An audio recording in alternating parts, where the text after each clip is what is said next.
So are you blaming your kids for this? Absolutely. First I thought I might be able to tape it up and just replaster it and be done deal, but then I thought maybe I had to cut a rectangle around, put some more drywall up. At that point I just figured I was over my head. Well, you're right about one thing. It's a ceiling, so it is over your head. Come on, let's take a look up in the attic.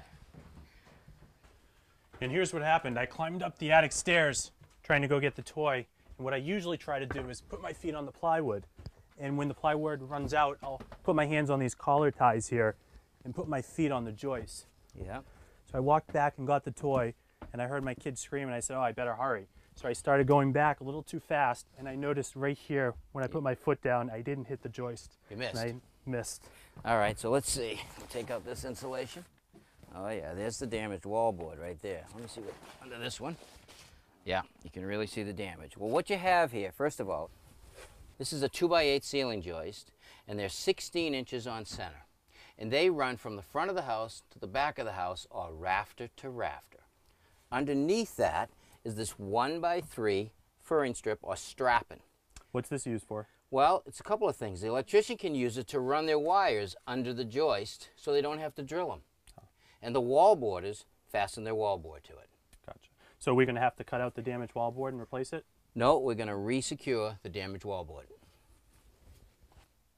All right, what I want to do is I want to locate the strapping from down below. To do that, I'm simply going to drill a hole in the middle of the strapping, right through the ceiling, and now I can see that hole from down below. All right, let's see if we can see that hole. There it is.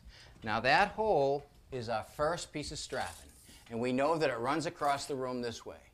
Every 16 inches across the ceiling is another piece of strapping. Now what I've done is I've taken 2 pieces of plywood and I screwed it together because I want it to be really rigid. What's with the holes? It almost looks like a piece of Swiss cheese. Well, this row of holes right here represents the strapping above. This row of holes is 16 inches apart from this row of hole, represents the second piece of strapping.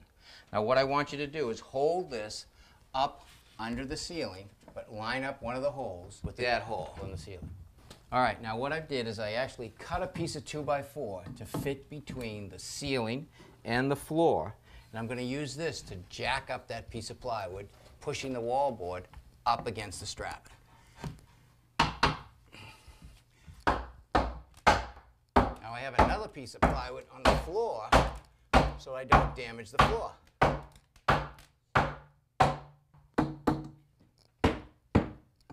Okay, that's not going to fall, Kevin.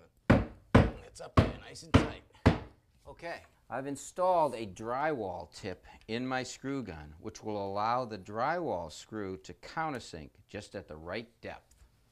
I'm going to screw it right through one of the holes.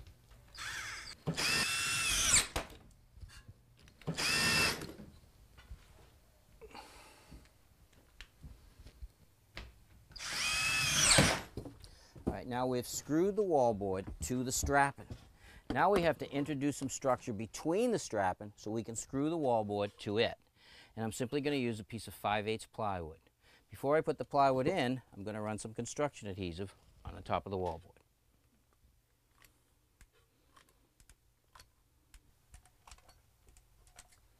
Okay. Lay the plywood in. Push it around a little bit.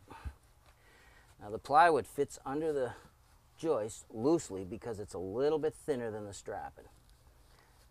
Got one there. Okay, now a little over here.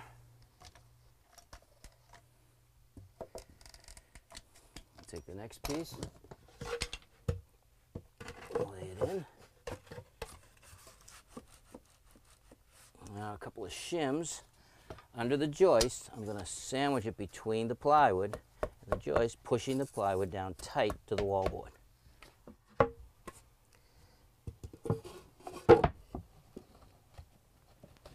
Now that's it. Just screw off the middle. Okay, you got them all? Yep. All right, let's put a couple of screws on here on each side of this crack and on each side of that crack. Okay.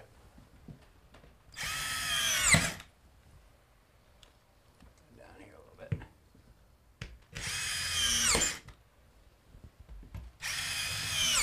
All right, Kevin, you want to hold that plywood. I'm going to bang the jack out. Ready? Yep.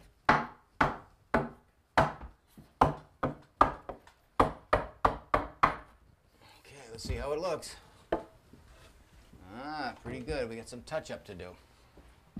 Now using my hammer, I'm going to knock off any loose pieces, and then we'll be ready for joint compound. Using this painter's tape will protect the wall a little bit. And now I want to use this fiberglass mesh tape to tape over the crack.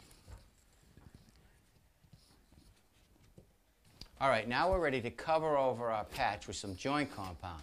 And if we look at the pattern that's on the ceiling, it's actually called a skip trowel pattern. So the first thing I want to do is I want to take my compound and I want to skim over the tape and the cracks lightly.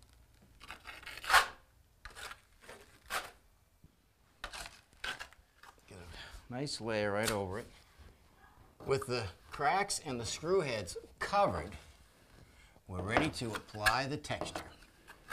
To do that, I'm simply going to lay a little compound on my trowel, and I'm going to skip right over the ceiling.